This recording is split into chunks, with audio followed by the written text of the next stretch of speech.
योगानन्द प्रेमानन्द सन्न्ये बोय्ये च पार्षदः रामकृष्ण गतप्राण सर्वं तं প্রণমাম্যহম। পূজনীয় স্বামী অপূর্বানন্দজি মহারাজের সংকলিত শিবানন্দ বাণী প্রথম ভাগ গ্রন্থ থেকে পাঠ। পৃষ্ঠা সংখ্যা 103। বেলুড় মঠ, 9 জ্যৈষ্ঠ, বৃহস্পতিবার, 1336, 23 মে 1929। আজ বৈশাখী পূর্ণিমা বা বুদ্ধ পূর্ণিমা। বিকালে বুদ্ধদেবের জীবন আলোচনা হইয়াছিল। মঠের কয়েকজন সন্ন্যাসী বক্তৃতাদি করিয়াছিলেন। রাত্রে বুদ্ধদেবের প্রতিমূর্তি পত্র, পুষ্প ও মাল্যাদির দ্বারা সুশোভিত করিয়া তথায় প্রথমে ভজন ও পরে বুদ্ধদেবের জীবনী পাঠ করা হয়। শুদ্ধানন্দ স্বামীজি বাংলায় ও অন্য একজন সন্ন্যাসী ইংরেজিতে বুদ্ধদেবের জীবনী, মতবাদ ও উপদেশ সম্বন্ধে আলোচনা করেন। আহারাদির পর স্বামী ওঙ্কারানন্দ মহাপুরুষজির কাছে আসিয়া দাঁড়াইলেন এবং দু এক কথার পর বলিতেছেন, আজ খুব দিন, আমাদের এখানেও খুব সুন্দর হলো। বিকেলেও বক্তৃতাদি হয়েছিল। মহারাজ: হাঁ, খুব দিন বটে, থ্রাইস ব্লেসড ডে।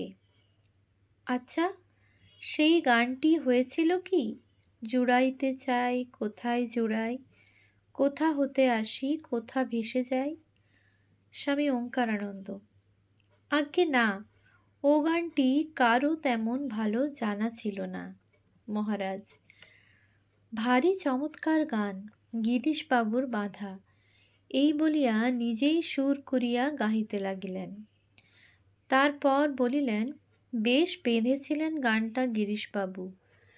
ঠিক ললিত বিস্তরের ভাব নিয়ে তিনি এই গান রচনা করেছিলেন।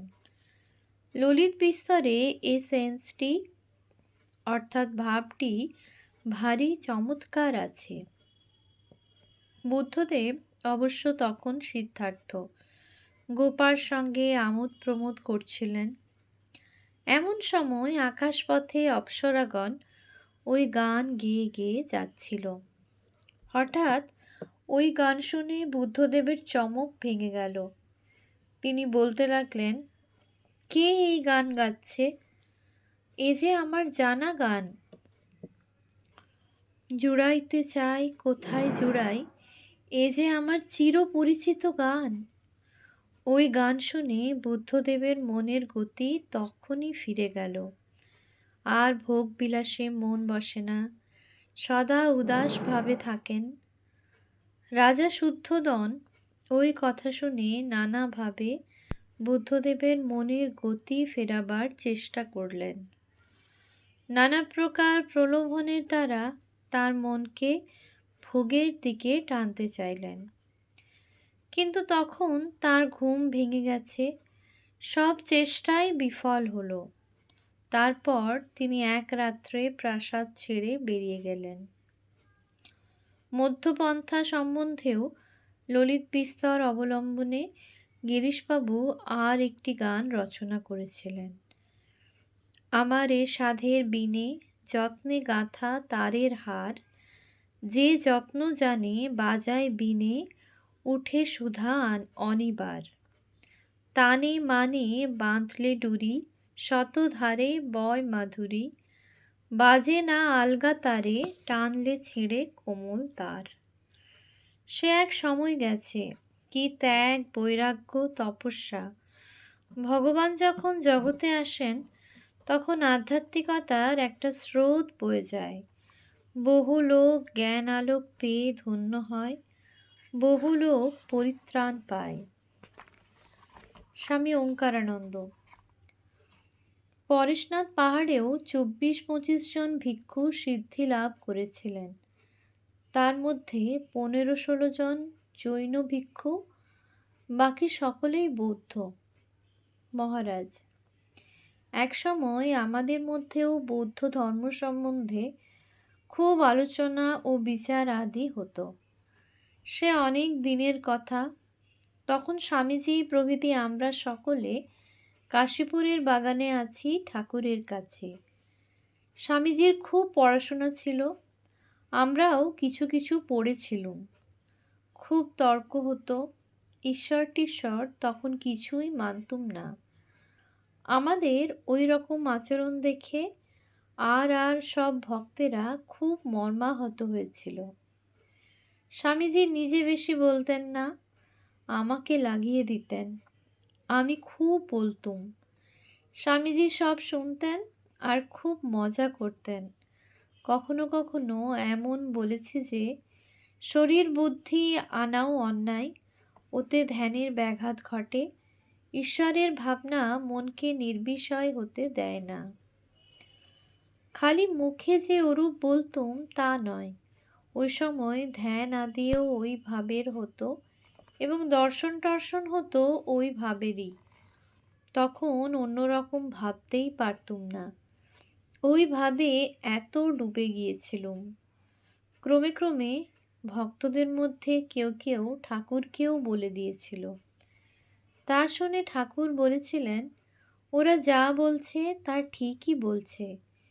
এরকম একরকম অবস্থা আসে যখন সাধক ভগবান মানে না। সে ভাব অনেক দিন ছিল। যখন ঠাকুরের শরীর ত্যাগের পর আমরা বরানগর মঠে আসি, তখনও ওই ভাব চলেছে। ভগবান তখনও মানিনে। একদিন ঠাকুর দর্শন দিয়ে বললেন, ওরে, গুরুই হলো সব, গুরুর চেয়ে বড় আর কিছু নেই। সে কথা শোনা মাত্র মন থেকে ওসব ভাব চলে গেল। তারপর আর মনে কখনো সে ভাব আসেনি। ঠাকুর যুগাবতার কিনা, যুগধর্ম সংস্থাপনের জন্য এসেছিলেন। তিনি সংকীর্ণ বা একদেশী ভাব রাখতে দেবেন কেন? স্বামী ওঙ্কারানন্দ। ঠাকুরের কাছে থাকতে থাকতে আপনারা একবার পালিয়ে বুদ্ধগয়ায় গিয়েছিলেন না? মহারাজ, হ্যাঁ, স্বামীজির সঙ্গে গিয়েছিলুম। সেখানে গিয়ে সেই বোধি তরুমূলে আমরা একত্রে ধ্যান করতে বসি। খুব ধ্যান জমে গিয়েছিল। এমন সময় হঠাৎ স্বামীজি ভাবাবস্থায় আকুলভাবে কেঁদে উঠে আমাকে জড়িয়ে ধরেন। আমি স্বামীজির পাশেই বসেছিলুম। তারপর নিজে নিজেই যেন সহজ মানুষের ন্যায় প্রকৃতিস্থ হয়ে স্বামীজি পুনরায় আরও গভীর ধ্যানে মগ্ন হয়ে পড়েন। পরদিন আমি কথায় কথায় স্বামীজিকে ওই সম্বন্ধে জিজ্ঞাসা করাই তিনি বলেছিলেন, মনে একটা গভীর বেদনা অনুভব করেছিলুম। সবই তো রয়েছে, এখানে সেই বুদ্ধদেবের ভাব ঘনীভূত হয়ে আছে। তাঁর ত্যাগ, বৈরাগ্য, তাঁর সেই মহাপ্রাণতা, তার গভীর আধ্যাত্মিকতা সবই আছে। কিন্তু তিনি কোথায়? এসব ভাবের ঘনীভূত মূর্তি যে বুদ্ধদেব, তিনি কোথায়? প্রাণে বুদ্ধদেবের বিরহ এত বোধ হতে লাগলো যে আর সামলাতে পারলুম না। তাই কেঁদে উঠে আপনাকে জড়িয়ে ধরেছিলুম। বুদ্ধগয়ায় যে কদিন ছিলুম খুব আনন্দেই ছিলুম। স্বামী ওঙ্কারানন্দ। বুদ্ধগয়ায় বুদ্ধদেব যেখানে পায়চারি করেছিলেন সেখানে শ্বেত পাথরের পদ্ম করে রেখে দিয়েছে। মহারাজ, হ্যাঁ, সিদ্ধি লাভ করার পর তার এত আনন্দ হয়েছিল যে তিনি সারা রাত কেবল পায়চারি করে বেরিয়েছিলেন, আত্মারাম হয়ে মনের আনন্দে কেবল ঘুরে বেরিয়েছিলেন। সে রাত্রে অনেকক্ষণ ধরিয়া ভগবান বুদ্ধদেবের প্রসঙ্গ হইয়াছিল। বেলুড় মঠ, 5ই শ্রাবণ, রবিবার, 1336, 21শে জুলাই 1929। আজ রবিবার, গুরু পূর্ণিমা। সকাল হইতেই অনেক ভক্ত মহাপুরুষ মহারাজকে দর্শন করিতে আসিতেছেন। তাহার শরীর তত ভালো নয়। একজন ভক্ত প্রণাম করিয়া কুশল প্রশ্ন জিজ্ঞাসা করিলে মহাপুরুষজি বলিলেন, শরীর মোটেই ভালো নয়।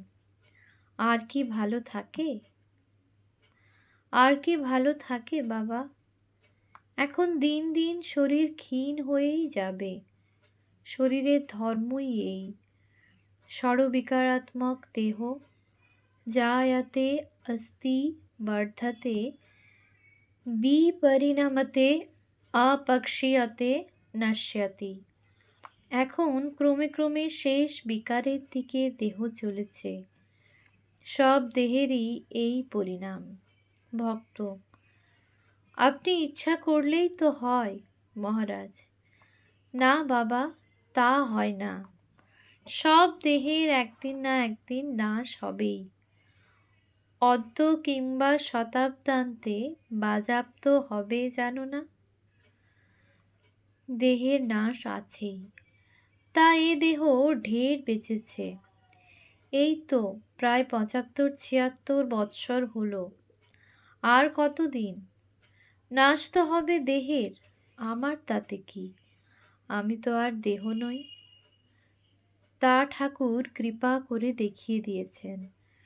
পাঞ্চভৌতিক দেহ পঞ্চভূতে মিলে যাবে, আর আমি সেই দিব্যধামে চলে যাব, যেখানে জরা নেই, মৃত্যু নেই, সুখ নেই, দুঃখ নেই, অমৃত ধাম।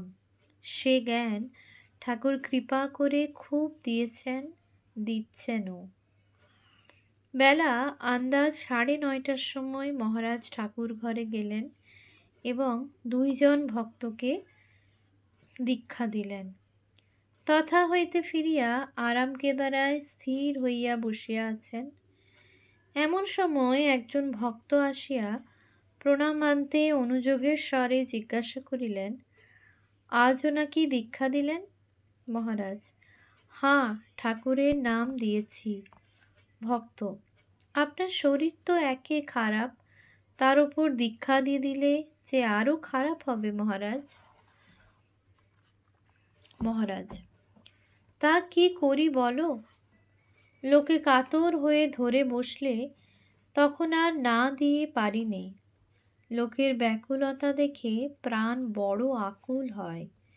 দেহ থাকলেই সুখ দুঃখও থাকবে, আর এ দেহও যে একদিন নাশ হবে সেও নিশ্চয়। অতএব যতদিন এ শরীর আছে ততদিন একটু লোককল্যাণ করুক। লোকের কল্যাণ করতে করতে যদি দেহ যায় সেই তো ভালো। একটি লোকেরও যথার্থ হিত যদি এ দেহের দ্বারা হয় তবেই তো দেহ সার্থক হলো। অল্পক্ষণ পরে একজন ভক্ত আসিয়া প্রণামান্তে দাঁড়াইলেন। তিনি সম্প্রতি তাহার পিতা মাতা প্রভৃতি সকলকে লইয়া পুরী ধাম দর্শন করিয়া আসিয়াছেন। সেই কথা শুনিয়া মহারাজ বলিলেন, তা ভালোই হলো, বাপ মায়ের কল্যাণ, আর তোমারও জগন্নাথের দর্শন হলো। এই বলিয়া হাসিতে লাগিলেন। ভক্ত: আমি আর একবার দর্শন করেছিলাম, তা তখন অকাল ছিল। তাতে অনেকে বলেছিলেন অকালে দর্শন করলে তার কোনো ফল হয় না। মহারাজ: ওসব বাবা আমরা মানি নেই। ভগবানকে দর্শন করবে, তাতে আবার কাল অকাল কি? সব কালই কাল। ভগবানকে দর্শন করলে অকাল ও কাল হয়ে যায়।